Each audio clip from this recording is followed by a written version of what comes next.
Sever the bond from Nets Republic. Before we get into all the negatives, and there is a plethora of them. Trust me, strap on in. We've got some doom and gloom to cover. Let me just tell you a quick story that might lift your spirits a little bit. It doesn't affect y'all, but it affects me, and I'm really excited about it. I've been contemplating all day if I'm gonna go to this weekend. I was interested in doing the After Hours tour, but then he canceled it because he's so popular now he has to do stadiums. And I was like, when those Dawn FM ticket drops, do I want to do it? But then I saw it's him and Doja Cat, and it's like, who says no to that lineup? It's not very often that there's a touring artist where I'll know every single song that's being played word for word, bar for bar, both Doja and Weeknd. I'm going to that.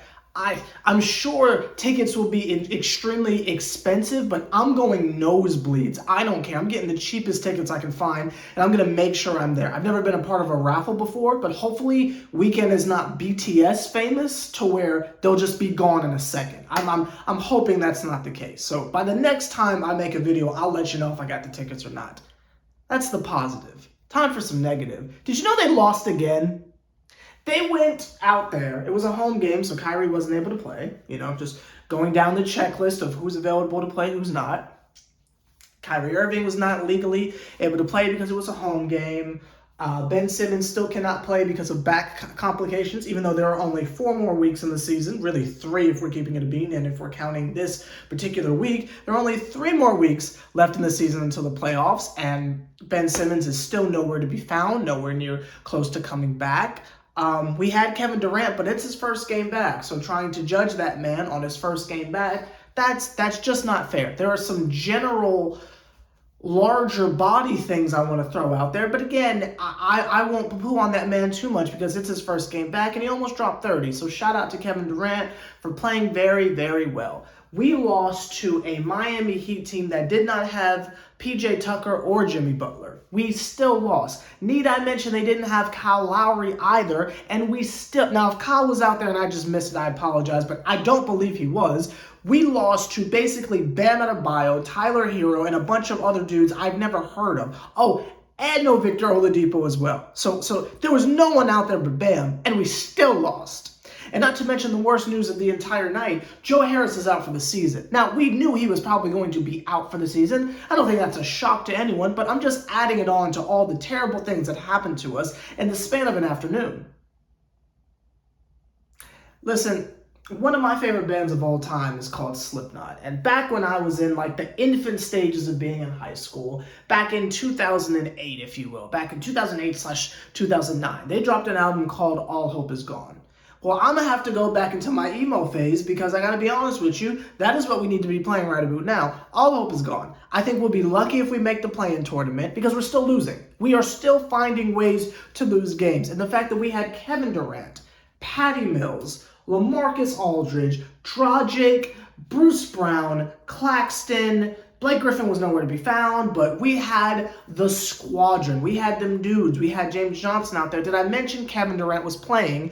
And we still lost. We had Cam Thomas out there, and we still lost. We had the squad, we had the guys, and we still lost. And it was in typical Brooklyn Nets fashion. They started to look like amazing world beaters in the beginning of the game. Then Kevin Durant sits on the bench, and the bottom just falls out, and there was no chance from then on. There were times where we couldn't score for 5-minute stretches just because that man was not out there. I think it's interesting that we have Andre Drummond, yet for some reason, I feel like every time I looked up from my phone, I would see Bam dangling from the rim like Spider-Man. And I'd be like, well, I wonder what must have happened. And then I see Drummond turning around from the three-point line going, on some Tim Allen home improvement. Incredible. I mean, it's not even mind-boggling, it's just fascinating. It's fascinating the rate that we are losing games. It's fascinating how much people are still holding out hope. And it's fascinating how bad things have gone this season. We went into this year expecting a championship or bust. Now we're hoping that they make the play-in tournament. Again, as much trash as we give the Lakers and all of their downfalls, are we really that much better? Like, keeping it a thou, are we really that much better? Because we are trash. And I don't think that's going above and beyond. I don't think that's saying anything out of line. I think that's just factual. Them dudes is trash and they don't want it. They quite simply just don't want it. There was a time where Drummond got double teamed along the sideline over by where Mr. Whammy would sit. There was not a single person on the court who decided to walk over in that general area to give him someone to pass the ball to out of the double team. They just stared at him. Now, part of me wants to think it was because it was ISO Drummond, but it's so concerning. And some of you are saying, oh, man, you would blame Steve Nash. It's just because the team is trash. I'm not doing that. Jacques Vaughn has had, barely 4 days worth to be with this team, and I will throw out there, it's not like Jacques Vaughn is that seasoned of a veteran coach. I mean, again, I know we hold him to a special regard because of the bubble nets, but I mean, let's not keep it a stack. It's not like it was like everybody was clamoring after Kenny left, oh boy, we got Jacques Vaughn. That's no shot at that man, but it's let's not act like that's ironically an Eric Spoelstra or anything like that. I don't know, y'all. I don't know. I don't have any jokes. I don't have any metaphors. I don't have any complicated stories about how I saw this particular thing and that particular thing, because this is such a disappointing loss. It bothers my soul a little bit. And you know what? I said I wasn't going to hate. I said I wasn't going to do anything. But I think sometimes we get caught up in our own hype so much that we behave in a nasty function. I don't know if that makes any sense, but we behave in a way that makes me just a bit nauseous. I'm going to be honest with you. Just a bit nauseous, to be completely honest with you. All day, and a little bit of yesterday, the Brooklyn Nets were putting out promo packages and all these graphics. They put out a Wallpaper Wednesday advertising the return of Kevin Durant. And he's great. He's amazing. He's a great basketball player. Shout out to Kevin Durant. I know he's been going through some stuff. I won't get into it, but shout out to that man.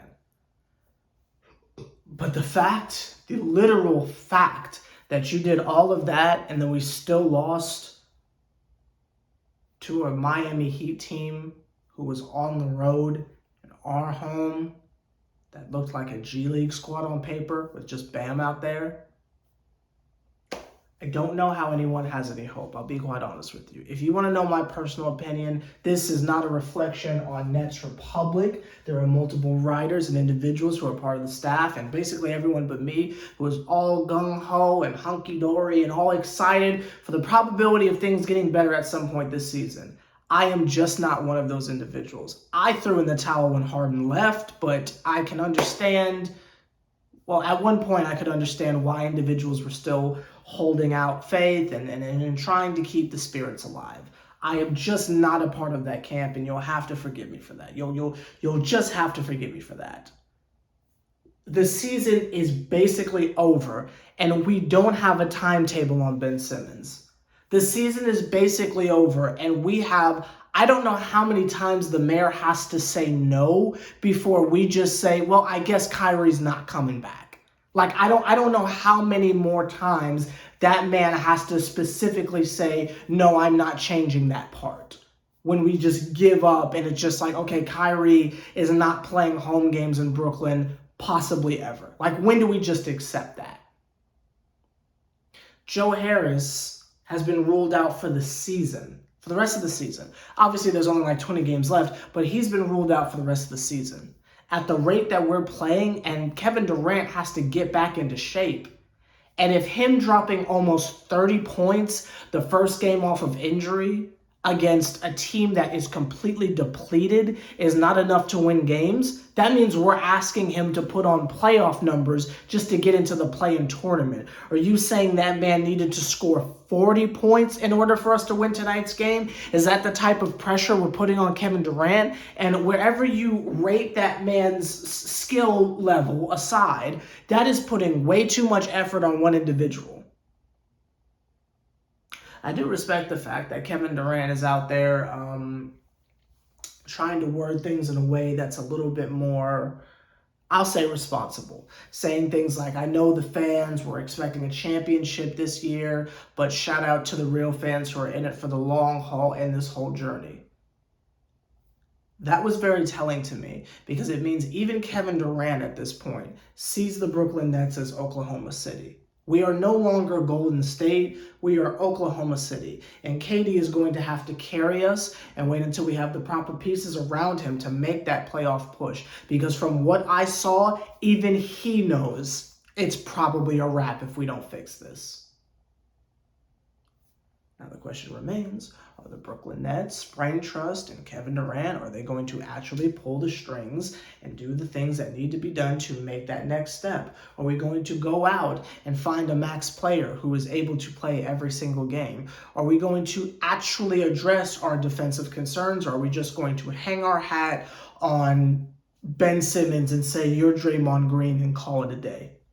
What are we striving for? What are we actually trying to accomplish? Are we going to develop these kids, or are we just going to use them as trade bait to go get more veterans? What are we going to do to address the fact that I'd say 40% of the roster, and probably a little bit higher, I'm just being nice, but 40% of the roster is on a one-year deal, and they will 100% leave afterwards. I can guarantee you Bruce Brown and Blake Griffin are on the first train out of here next season. But hey, maybe I'm wrong. And I'm here for that. I'm here to be wrong. I hope I'm wrong. I hope they go out there, everyone gets healthy, some law gets passed or something like that, and we go out there and just surprise everyone. Folks that were sleeping on us, we go out there and prove them wrong. Nothing would make me happier. But I'll be quite honest with you, I'll see it. I'll believe it when I see it. So let me know your thoughts on the game down below. Sever the Bond, Nets Republic. I'm going to go play with Markelle Fultz on 2K because that just makes me happy. And again, I'll let y'all know if I get the weekend tickets or not.